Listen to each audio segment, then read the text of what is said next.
Why I still use a 34-year-old IBM Model M keyboard. In a world where rapidly changing technology feels increasingly disposable, one thing remains constant in my computer setup: my 34-year-old IBM 101 key Enhanced Keyboard. Commonly known as the Model M. Here's why I'll never give up its clicky keys and ideal layout. The 1981 IBM PC came with an 83-key keyboard, commonly known as the Model F. Reviewers generally admired it, but some criticized elements of its layout and a few awkward key shapes. Otherwise, it was a beast of a unit, heavy and durable, with a buckling spring keyswitch design that gave it an industrial feel. Years ago, I had an email conversation with IBM veteran David Bradley, who worked on the original IBM PC. He told me that between 1983–1984, IBM assembled a 10-person task force to address the criticisms of the original keyboard, so they could produce a much better replacement. They considered usability studies, ergonomics, and consumer feedback. They also looked at popular designs from competitors, like the DEC LK201, a terminal keyboard that popularized the inverted T-arrow key layout. The result was the 101-key IBM Enhanced Keyboard. It was first released for a terminal in 1985, and for PC and at machines in 1986. When most people reference Model M, they're usually talking about this keyboard, although it technically refers to a family of products with similar characteristics. The Model M was innovative because it separated its layout into 4 distinct areas: typing, numeric pad, cursor, screen control, and function keys. It added Alt and Control keys on both sides and 2 additional FN keys. Several keys also had increased strike areas. And the ESC key, the back quit button in those days, was more isolated to prevent people from accidentally hitting it. The IBM Enhanced Keyboard was also more cost-effective than the earlier Model F. Many metal parts were replaced with plastic, and a membrane sheet beneath the buckling springs replaced capacitive switches. That doesn't mean these savings were passed on to the consumer. However, in 1986, the IBM Enhanced Keyboard cost $295, which is the equivalent of about $695 today. That's some serious dough, but you did get a serious keyboard. In the early 1990s, I used a Fujitsu keyboard with a 101-key enhanced layout for BBSing. I found I could type about 50% faster on it than keyboards with other layouts. Then, the dark times came. I spilled so much soda on my Fujitsu, it eventually broke. For the next decade or so, I used the cheap keyboards that came with the PC clones I used. Around 2001, I got my first Model M keyboard for free at a local hamfest when a vendor gave me an IBM PC he didn't want to lug back to his car. It languished as part of my collection until late 2006. When I started writing professionally, I found myself yearning for a sturdier keyboard with a traditional 101-key layout. Like the Fujitsu, I got the Model M out of the closet, and thanks to an to PS2 keyboard connector adapter, I could use it on my then modern PC. I must have loved it, because I took it apart for PC World in 2008. And I haven't shut up about it since.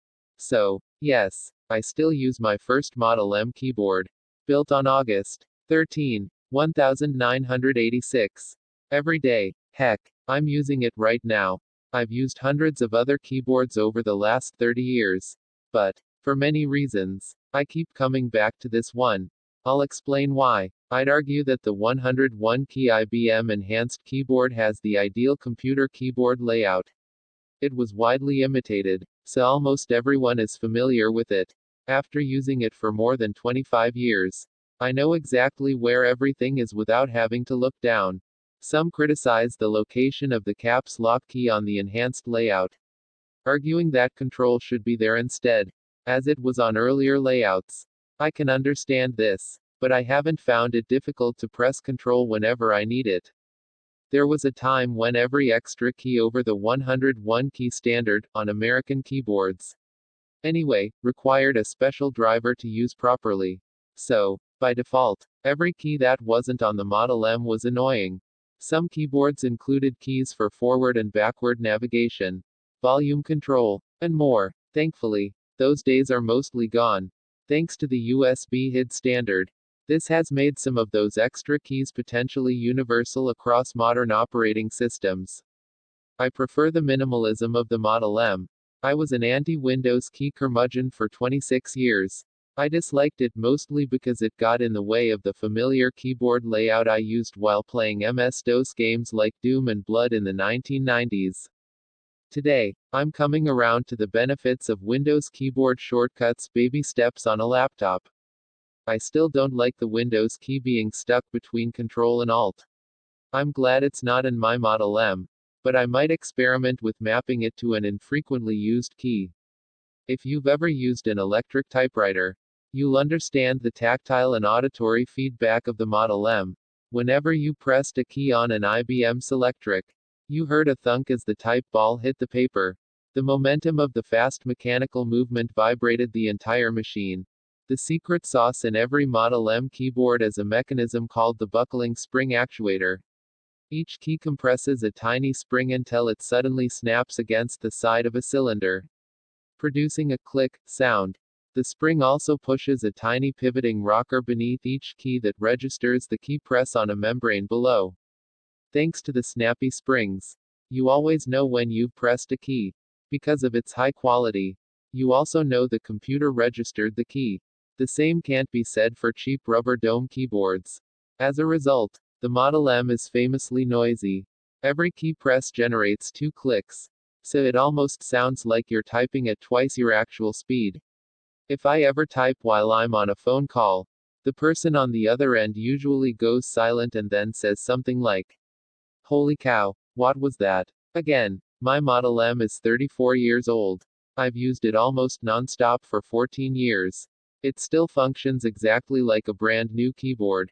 There are no misregistered keystrokes, broken keycaps, or worn-off letters. Compare that with inexpensive rubber dome keyboards. They fall apart after just a few years of heavy use. My Model M keyboard weighs over 5 pounds due to the steel plate inside, which could likely stop a small caliber bullet. The plastic is thick, rugged, and, despite its advanced age, still doesn't have any cracks. It stays right where I put it and doesn't shift around while I type. Many early models of the Model M keyboard include a modular cable connector.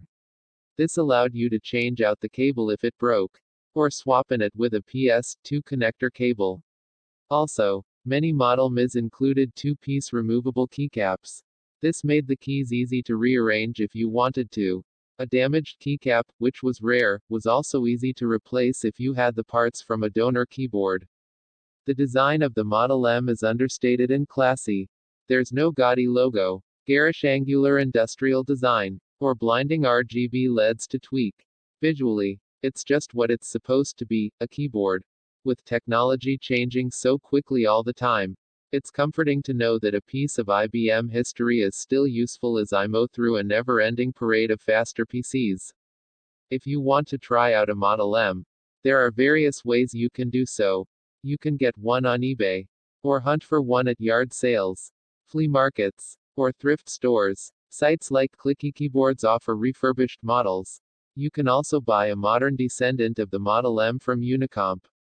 Model M keyboards made during the PS2 era are not particularly rare. Some estimates say that over 10 million were manufactured. So, there are a lot of them still floating around, likely in closets, attics, garages, and basements. In fact, if your heart is set on a vintage model, I'd suggest asking around among friends and relatives. If they have an IBM brand PC from the mid to late 1980s through the mid 1990s sitting around, chances are they have a Model M keyboard as well. Bake them some cookies and casually ask about it next time you stop by. To connect a Model M to a modern PC or Mac, you'll need an adapter you can plug into whichever vintage cable, PC it or PS2, you have in a USB port. You can usually get PS2 to USB solutions on Amazon for $5 to $7 that work well. but can be occasionally glitchy. You can also find a more specialized adapter, like this at to USB model designed by enthusiasts, for around $40 on eBay. It's also possible to buy a cable with an integrated USB converter that plugs directly into a Model M's modular SDL port on the back, if your unit has one. With these converters, the Model M behaves like a standards-compliant plug-and-play USB keyboard device. This means you can use it with Windows, Mac OS, and Linux, or even Haiku if you're feeling zesty. Some people even plug them into their iPads. If you love the Windows key and worry you might miss it while using a vintage Model M, then have no fear. It's possible to map the Windows key to another one you might use infrequently, such as Caps Lock or Right Alt. There are also modern variations of the Model M keyboard that include a Windows key made by Unicomp. Also, if you like volume control buttons, it might be possible to map those to scroll lock and pause on the Model M. I'm going to experiment with this idea soon. Thanks to ever-accelerating upgrade cycles in computer technology, there's a common fallacy that old computer tech is always obsolete by default. Thanks to the Model M, though, we know that's simply not true.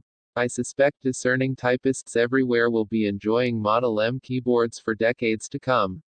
Happy typing. Text source, howtogeek.com.